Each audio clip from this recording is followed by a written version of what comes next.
few decorations out still. Maybe it's still Halloween. We don't know. Okay guys, so here we're just kind of stripping the bike down, getting it ready, getting the tank off. Basic stuff. Pretty much anybody should be able to figure this out. Stay tuned and we'll get started. Okay guys, so we've gotten the tank off, the seat off, the number plates off the sides, and we're ready to kind of start trial fitting some things. So we get our nice new Acerbis 6.6 gallon tank, and we'll get this thing all opened up and we'll take a look at it and see how it fits on the first try. We'll see how it goes. Okay guys, looked over the instructions. There's not a lot to them. Pretty much basically just says inspect the tank, make sure it doesn't have any visible cracks, anything like that, and to clean it very good on the inside. There's some stuff for manufacturing when they pop these tanks out, some cutting debris from when they're drilling the holes and stuff like that. I just filled it with water, swished it around really good, and dumped it out, and then blew it all out really good with an air compressor. If you don't have an air compressor, I would suggest you do it at least a couple times with water. I did get some debris, a little bit of plastic, not much. It was pretty clean. It was actually better than the tank I did on the DRZ. That one had quite a bit of junk in it. This one was pretty clean, so thumbs up for Acerbis for doing a good job of getting them pretty clean before they send them out. Anyway, so more or less what I've got to do next is it's telling me I got to get my petcock and stuff in there, which pretty straightforward. I'll bolt that in, and it says to make sure and use some kind of anti-seize or grease on the screws. So we'll do that, and then get it set in place, and we should be looking at getting ready to hook this thing up here in just a second. We had a little bit of a fiasco with the camera here. I thought it was recording, it wasn't. So only thing we've really done is we put the petcock in. We want to make sure those are self-tapping screws, so you want to be real careful. Don't over tighten them. Keep them nice and straight when they're going in. And I put a little bit of grease on the O-ring that goes around the petcock when it goes into the tank. Just kind of helps the O-ring to stay seated and not pinch and bind up and stuff. You get a little better shot at it sealing. And anytime you have an O-ring, it's a good idea. The other thing we did was we put the grommets. There's some grommets that are larger that replace the factory grommets that go in the tank, or in the factory tank. They're a little bit of a bear to get in there. You can put a little WD-40 on them if you want. Squeeze them in there. That helps a lot. Don't forget the little steel inserts that keep you from over compressing it. And then absolutely blue Loctite on those screws right there. It will save your butt. You will not lose your screws and have them fall out on you when you're not paying attention on a ride or something. So the next thing we're going to do, I wanted to check and see this. This happens on some seats, but yeah, it fits in there. This is the clasp basically that the seat catches on.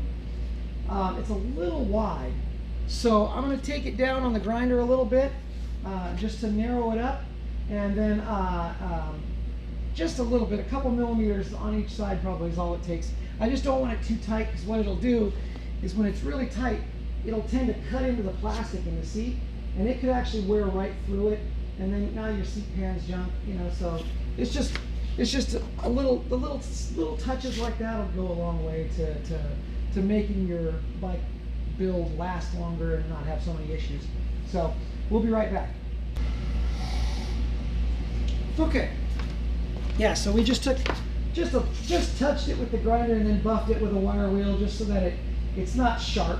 You know, you want to take the sharp edges off and see how it fits. Let's see how we did. Yeah, perfect. Okay.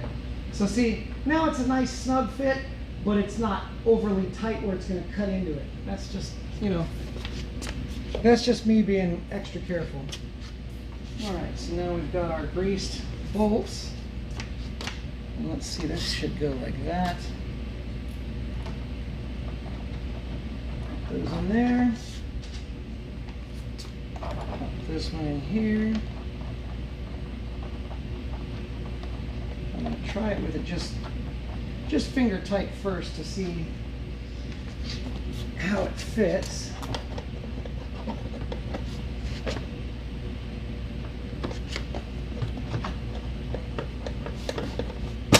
Yep, there we go. Perfect. That works for me. All right, that works. So let's get that back off. Pop the seat over here. Snug those bad boys down. Just carefully. Not too much, just a little bit.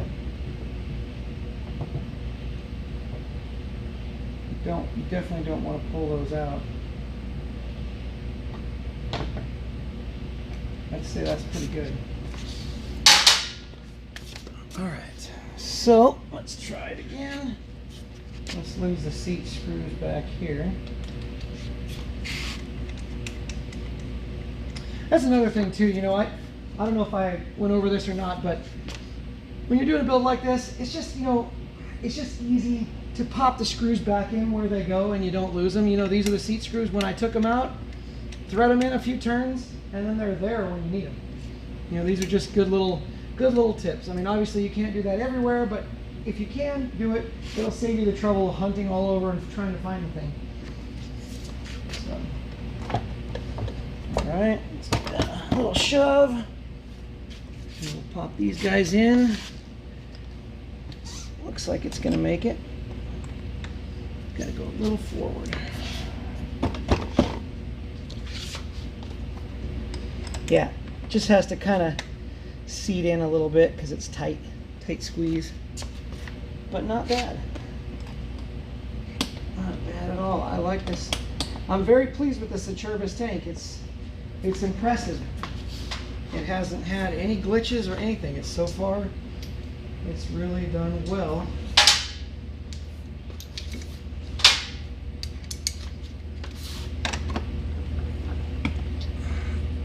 Okay, 1, 2. In case you're wondering why I'm not Loctiting those, is because obviously we're going to have to take them back out here to do the seat cover and stuff like that. So this is just a reassemble to make sure everything looks right. But I'm pleased with that. That's good. Pretty cool. All right. So last piece of it is we're going to do the the fuel lines. Pop them back on. Shouldn't be too difficult. And then that should be just about it. Okay, just the last little bits here. Oh, wow. Oh, hey, Sid. Hi. That looks good. Should get a little more gas range out of this thing, huh? Mm-hmm. I like the color. The gray's pretty cool. I like it a lot, Yeah, too. I like that it's kind of like a little bit bumpy but smooth. Uh-huh. It has a nice texture to it. I think it'll be good because it won't get scratched really easy, Yeah, you know? it won't. Yeah, it won't, at least it won't show them. Turned out pretty good. Pretty happy with it. One thing I wanted to let you guys know, the vent on the original tank that vents to the carburetor has to be plugged. So I capped that off, and we might delete it later when we get to it, but for right now, I just put a fine thread screw in it and put the clamp on it and tucked it up into the frame. Should be fine for now. Everything else turned out really good. We got some massive fuel range on this thing now. We just need to get the rest of it done. So anyway, thanks for watching, guys. We got more stuff coming. We got a lot of stuff actually. We'll probably tackle maybe the fairing next, or at least the head part of the bike. So we'll see what we can do. All right. Thanks for watching.